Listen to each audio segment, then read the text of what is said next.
Elite Dangerous Flight Basics tutorial. For this basic flight tutorial, you're going to take off, fly around a planet, and return to land at the station. First thing you need to do is to open your target panel by the default. The navigation tab will be selected. From this panel, you will need to scroll down and select any planet. In this case, I selected Klamath AB4. Once you select a planet, a navigation arrow will appear next to the planet's name on the target panel, and your target information panel will also be updated. Now that you have selected your destination planet, you can go ahead and close the target panel. Facing forward again, you are ready for takeoff. All you need to do is select Launch. Your ship will be moved out of the hangar and onto the landing platform. Gently lift your sidewinder off the platform with the vertical thrusters. Once you are a safe distance above the landing platform, retract your landing gear. Once the landing gear is retracted, slowly pitch the spacecraft up until you have located the space station entry-exit opening, commonly referred to as the mail slot. Slowly maneuver your sidewinder towards the green-lit side of the mail slot. It's always a good idea to enter or exit the mail slot on the green side to avoid collisions with other spacecraft. As you can see here, another spaceship is entering the opposite side. This particular craft is a small ship.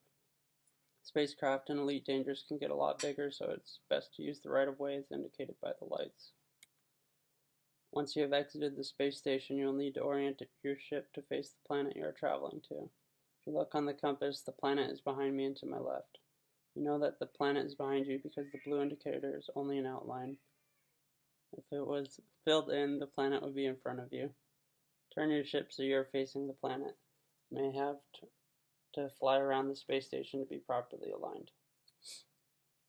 Once you are facing the planet, you will want to continue flying towards it until you are no longer mass locked. This occurs when you are too close to any large orbital body, such as a space station. You will also want to keep your speed below 100 meters per second when nearby a space station, so you do not get a speeding fine. Once the mass lock light is no longer emitted, you are ready to engage your frame shift drive. Make sure to keep the target destination within the crosshairs on your compass. Now your frame shift drive is activated and you are flying in Super Cruise. Keep your throttle at 100%. You will quickly begin accelerating to many times the speed of light. Move your controls around and get used to how the ship handles when in Super Cruise. It's important to note that the closer you are to celestial bodies, the slower your ship will go. After testing out the controls a bit, realign your ship with your destination planet. Go ahead and circle the planet and then open your target panel again. This time, select the station you started from. Since you're already in Super Cruise, you just need to align to the station and push the throttle to full. Keep your throttle at 100% until you're within 7 seconds of the station. As you approach 7 seconds from the station, reduce your throttle to 75%, the middle of the blue section on your throttle gauge, and adjust as needed to maintain 7 seconds from the station. As you get closer to the station, you will notice that the distance and speed bars will be approaching the blue section. Once they are lined up with the blue areas, you will be able to safely exit Super Cruise. Make sure to keep adjusting your throttle to stay in the middle of the blue section on your throttle gauge, as it is based dynamically upon your speed. Once you're within 1 megameter or 1,000 kilometers, go ahead and disengage your frame shift drive. If you accidentally overshot your target, just loop around and try again. This is known as the loop of shame, but don't worry, even experienced players do it from time to time.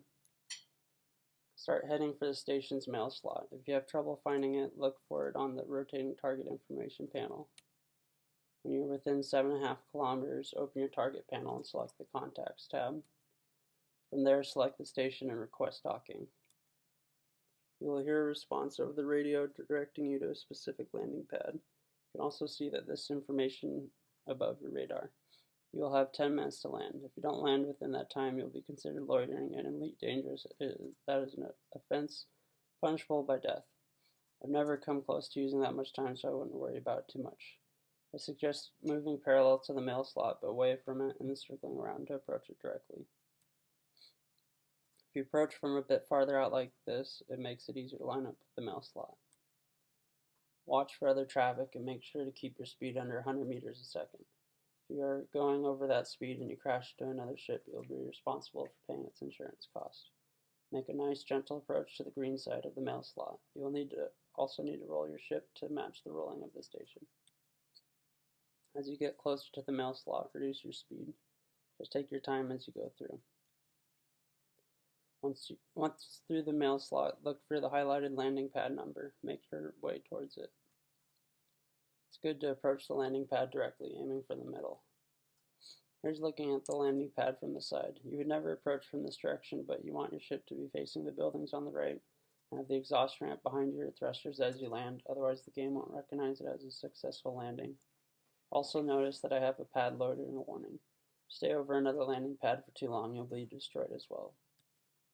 Slowly maneuver closer to the landing pad. Extend your landing gear. This will cut your speed in half. When you get low enough over the landing pad, your radar will switch to an indicator that will help you line up with the center of the landing pad. Your ship's location of the pad is indicated by the red dot. Your goal is to line it up with the open circle in the center of the pad. Once you are properly lined up, slowly lower your craft on the landing pad using your downward vertical thruster. Congratulations, you have successfully completed your first flight. Now that you know the basics of flying within the same solar system, you are ready to learn about interstellar travel. This tutorial and others like it are located on www.learnelitedangerous.org.